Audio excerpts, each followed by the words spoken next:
From Trimble Construction, you're listening to the Connected Construction Show, where we connect you to the contractors, owners, designers, engineers, and construction professionals who are finding better ways to work. And now, here's your host, Matt Sprague. Hello and welcome back to the Connected Construction Show. I'm your host, Matt Sprague.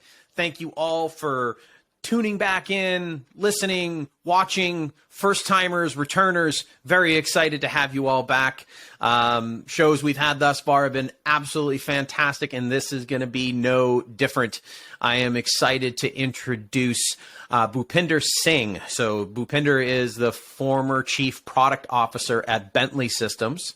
He's a current board member for Earth Solutions, and he's a principal at InTwin Insights. And we're gonna get into a little bit about InTwin momentarily. But first and foremost, welcome to the show, Bhupinder. Thanks so much, Matt. Glad to be a part of this wonderful effort you have. I appreciate you taking the time. So tell us, we start every show this way. It's about the guest. So tell us a little bit about yourself, your background, where your journey has brought you in the industry and what your passions are in the industry. I just threw a lot at you, so if you missed something, I'll follow up. Happy to do that, Matt. Before I jump into me, I want to congratulate you on, I love the word connected construction, and I've looked at some of your stuff that you've done already, and I think it's wonderful to have this as an initiative that's sort of industry-based and trying to increase the ambient knowledge of everybody and all participants, and I think that's a great effort, so congratulations on that, Matt. Thank you, and I like that term, ambient knowledge. That I'm gonna use that. That's a good one. Yeah. And my background is interesting. It's sort of a combination of, from an education perspective, computer science and structural engineering. Actually, structural engineering came first and computer science came later. And that was longer than I care to admit, and sometime in the mid to late 80s. And what's super interesting is, what's old is new again. In those days, in the mid to late 80s, those of you, your listeners who were around would recognize that expert systems and AI was all the rage. And I look back at, today, and everybody talks about AI and machine learning. It's like, finally, 40 years later, it's fulfilling the promise that began. In fact, I did my master's thesis in expert systems back in, 84, 85. And I had a wonderful journey from then on, working in software predominantly. My entire career has been in infrastructure software. I also, in between two software companies, spent about 4 years in industry. So I actually worked for an engineering services company designing water treatment plants and doing industrial haz waste projects. So that was wonderful as well. It informed so much of my outlook working in the front line, so to speak. And then I realized my true calling and strengths were back in software. Then I spent, the last about 26 years at Bentley Systems, starting off as a developer on their flagship products and then moving on through the ranks and then being a chief product officer. The last 2 years since leaving Bentley, I've done some consulting, again, all in infrastructure for various companies. I have done some advising of startups, done a little bit of angel investing, just a little bit of everything. And then, of course, spending a little bit more discretionary time on things that we, didn't have the time to do, with family and travel and things like that, even though COVID has been an interesting challenge to navigate. But so that's my story so far. And I love the field. I love infrastructure. My kids, I'm a techno optimist. That's the label I give myself, because I truly believe that technology can solve lots of problems, not all the problems, but lots of the world challenges we have. So I'd like to continue that journey of learning and contributing as best I can. That's awesome. Yeah, and it's you can tell someone if they had a passion for what they were doing, so that when they end what they were doing on their own volition, on their own, they decide to continue in that space. And that's definitely what you're doing. So one of the things from your LinkedIn profile is the InTwin Insights, which is consulting services kind of arm that you're working on. And it states areas of expertise, including digital transformation and digital twins. So Yes. I want to dive into both of those, but like not at the same time. Like let's go at this a little bit. So let's start with digital transformation. I in my opinion, digital twin is part of somebody's potential digital transformation journey. So we'll do a double click on digital twin. So those of you listeners that are digital twin geeks like myself, we're going to get into that a little bit. But first, what does digital transformation mean to you? Well, our generation, or my generation, has actually been a true participant deeply in this. I began my career almost at the infancy of digital, right? We began our career with drawing boards and drafting on paper. And nobody does that anymore, right? So that's a stark example of digital transformation is something that's continuous and it's lasting decades, from a very, very long time, perhaps from the 60s, if you go back to, where it all began. All right. So I want to dive in a little bit into InTwin Insights that you do consulting for. I believe on LinkedIn, it states areas of expertise, including digital transformation and digital twins. Both two juicy topics, right? And I want to take one at a time, and really, at least my understanding of my perspective is that digital twins is a potential part of someone's digital transformation journey. So I want to be able to pick both of those apart. So let's start with the digital transformation. What does that mean to you in your experience? I think you are absolutely correct in that my view of digital twins is the same, that it's a way to have a checkpoint along your journey. Our personal and professional lives have been blessed to be in a time of immense digital transformation. Right? I began my career when we were doing design on paper, pre-term CAD. And if you look at our specific industry, how it's dealt with digital transformation, every industry has dealt with it differently. In our particular industry, along that journey, which began with hardware and software and everything else, started creating terms and acronyms to help us along the way. So the first acronym that came about for us was CAD, which was basically saying, hey, you're doing this on paper now, do this on the computer. And then once you kind of mimicked that business process, we said, hey, computers can do more than just draw lines and arcs. You got to get to intelligence. So we got to BIM, and then we got to GIS. And each of those came with hardware disruptions, software disruptions, and companies adapting and absorbing it. But it created areas around where momentum could force people to change. Right? Anything with transformation is forcing people to change the way they did something. So this rallies everybody around an idea. Solution providers come in, consultants come in, experts come in, and then you all get trained on it. So I think that as we've been a part of the journey with CAD and BIM and GIS in that whole digital transformation canvas, digital twins is sort of that current arena that will, be with us for a while. And as we double click into it, we can talk about, where we've gotten so far.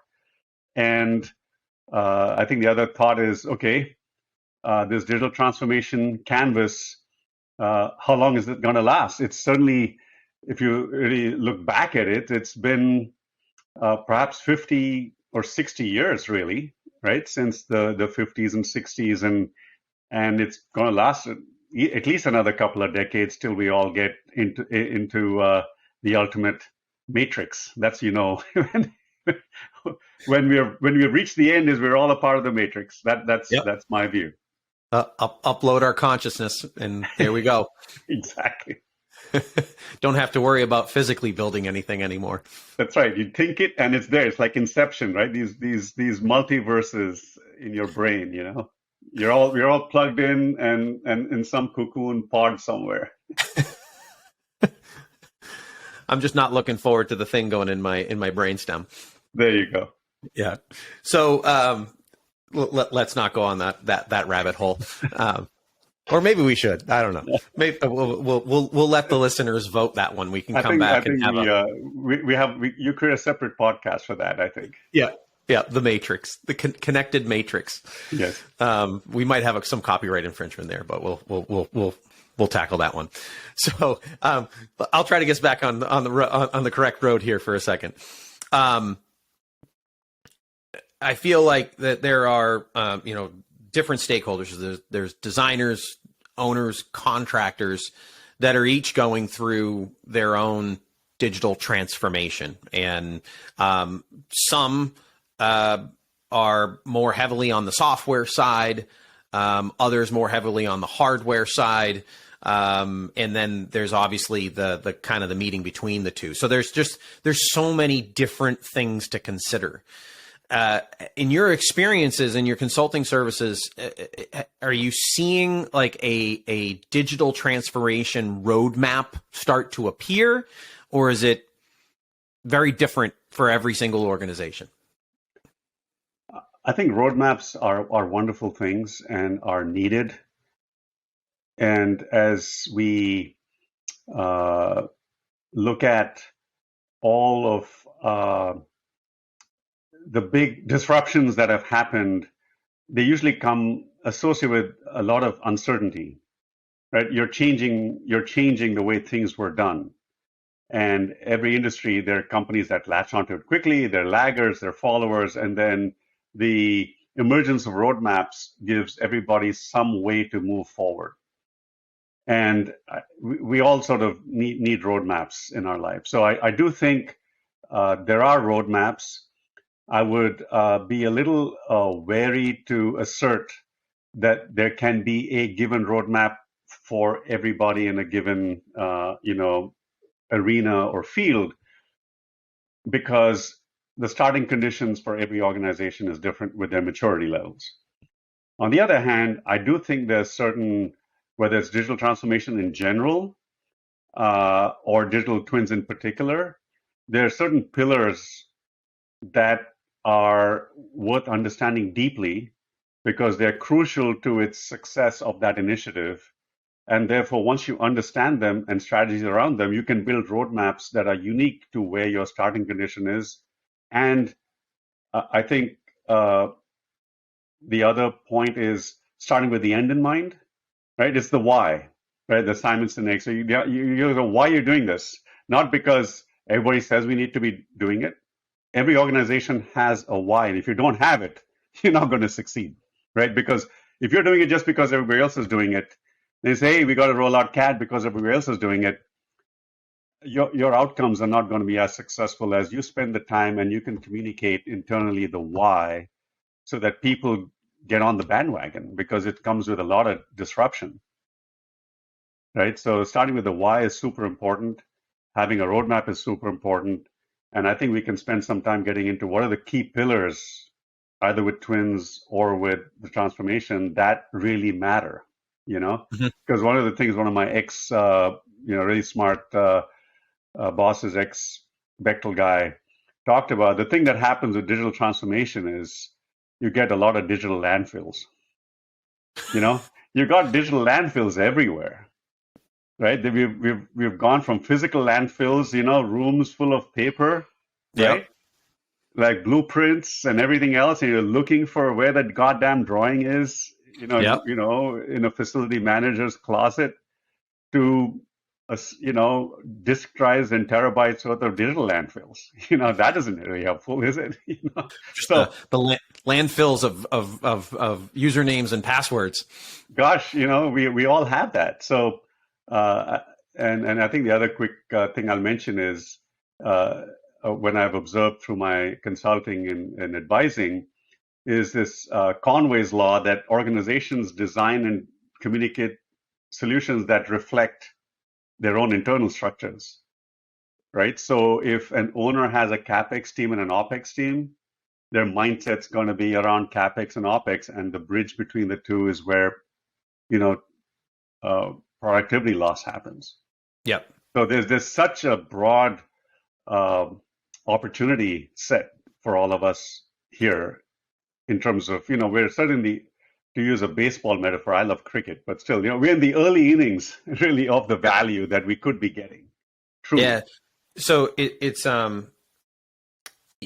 interesting you brought up that the Conway's law, and because I come from an owner specific or perspective within our company, and a lot of times one of the products that we provide a value is process automation, right? And if you are automating a bad process, all you're doing is bad things faster. Yes, right. So and digital transformation needs to be the ability to, steal something from Apple here, but think different, right? Like, hold on, like, let's not mirror what we're currently doing.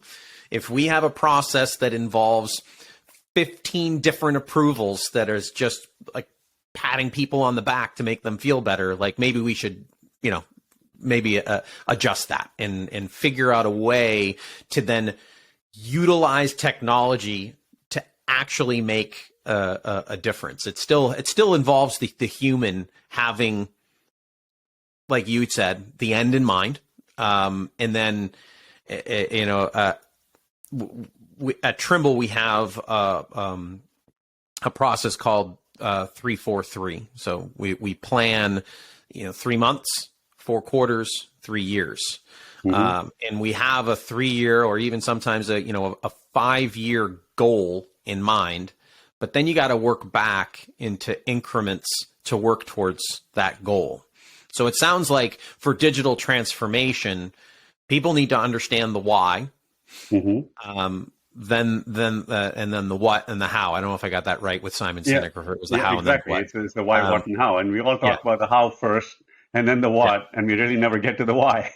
Yeah, exactly. So most organizations do it in reverse, right? Yep.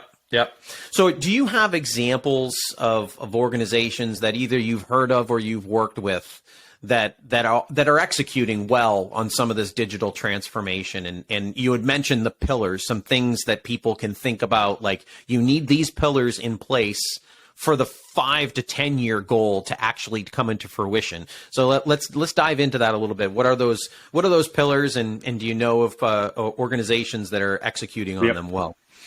So as you were speaking, I was reflecting upon the adage that people like to, a lot of software companies say, hey, our solution gets the right information to the right person at the right time, and with some of the efforts, you get the wrong information to the right people at the right time.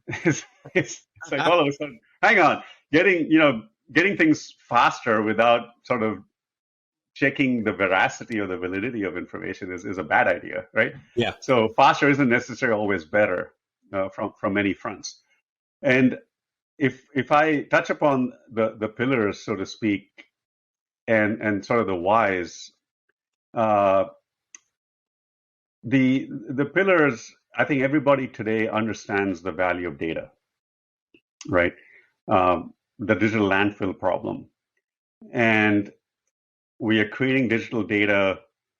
I don't want to throw statistics at people. Everybody knows from their personal lives to their professional lives, data is getting created, whether that's structured data, semi-structured data, unstructured data.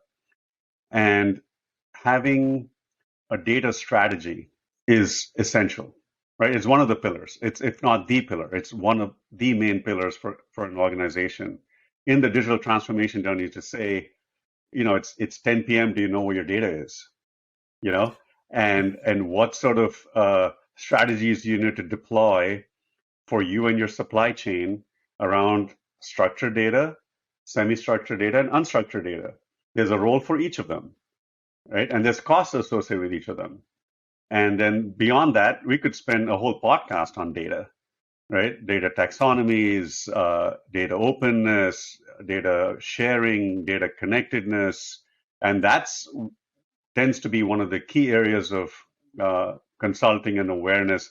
I'd say there's a lot of awareness about data, and there's certainly a lot of different levels of maturity. If you look at other industries, like fintech and stuff like that, they're way ahead in how they manage it because there's regulatory stuff, there's a lot more digital transfer, things. You can look at other industries as examples on how to do it better, right? We just have a complex supply chain in our industry, lots of closed systems, assets that last decades. So we do have a lot of different challenges when it comes around data. And so, like I said, it's one of my favorite topics. I could spend a lot of time on it, but that's a huge pillar. And the other sort of pillar is sort of a business process, because usually they're business processes that you are working on that transcend organizational boundaries, right? And it's a high order thing to think about. Once you think about data, then above it you should layer business process, not organizational structure. Usually when you look at stuff, it's above it is thought the other way. There's like a business process goes above data. And then there's, emergent value. And that's when you want to start with the why, right? What do you want? What are outcomes you're looking for with digital transformation? What are you trying to accelerate? Are you trying to accelerate effective decision making? One of the sort of catchy things I've spoken about to kind of get people thinking around the why is, say, all right, with digital transformation, with the emergence of, say, sensors and data, all cloud and all these things and mobile, right? All of that stuff is enabling technologies happening around you. What can you do better than you could do before with digital transformation in general around, say, a topic of digital twins, right? And the idea can be as simple as saying, listen, hindsight is understanding why something happened. If you're a contractor, or you're an owner, or you're a consulting company, if you're an owner, you have assets. If you're a contractor, you've constructed, something. If you have a consulting company, you've done a bunch of projects. Either it's, if you're an owner, you've got multiple facilities at different levels of efficiency. Some projects as a contractor did well, some didn't. Now, do you know why this particular plant is running 5 times more efficiently than that one? Like, if you look at your assets, hindsight is making sense of what happened. Mm-hmm. Okay? And there's a whole data strategy around it and a mindset around it. Then insight is knowing what's happening now. Right? I've got a good friend who's a CIO at a big oil and gas provider. And they've instrumented their drilling rigs at any given point in time on all their wells everywhere. They have complete insight as to what's happening, right? Real time, in the field, on a dashboard, on their phone, based on data, okay? And then the predicting of what can go wrong before it goes wrong is foresight.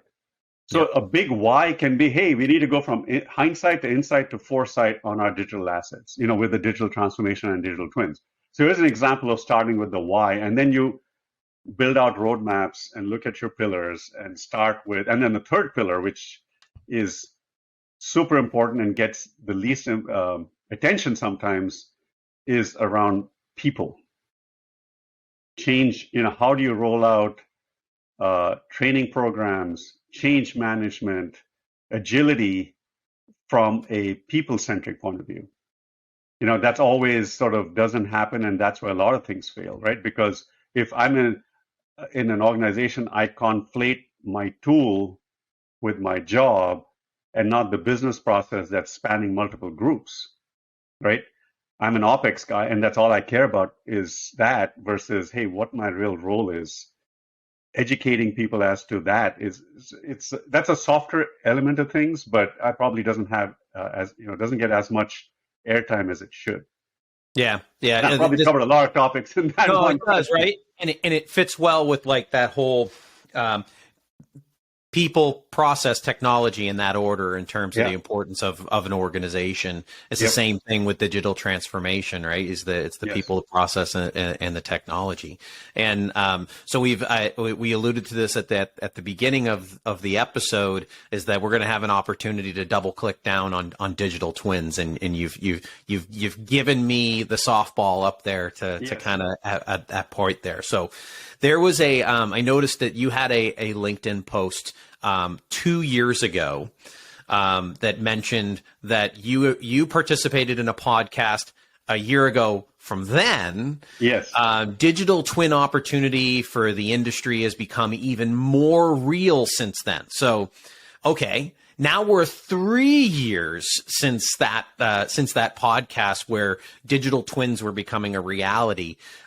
So how real are digital twins now, and how real is that opportunity for organizations? Right. I think back to my baseball metaphor, I think we're still in the early innings.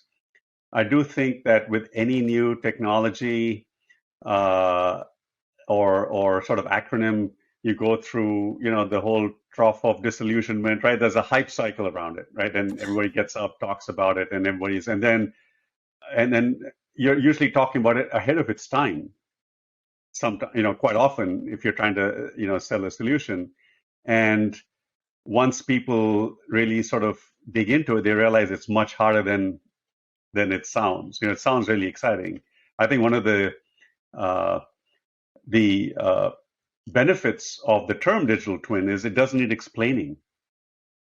When I talk to somebody outside of our field, right, you'd say CAD, BIM, GIS. You got to explain it. You've lost already, really, in my opinion. Yeah.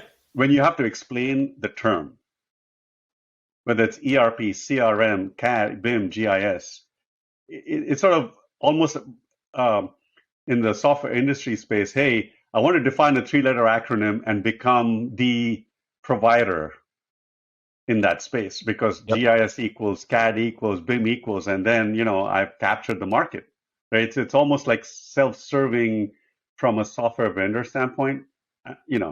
Maybe not. I don't know, but everybody latches onto it.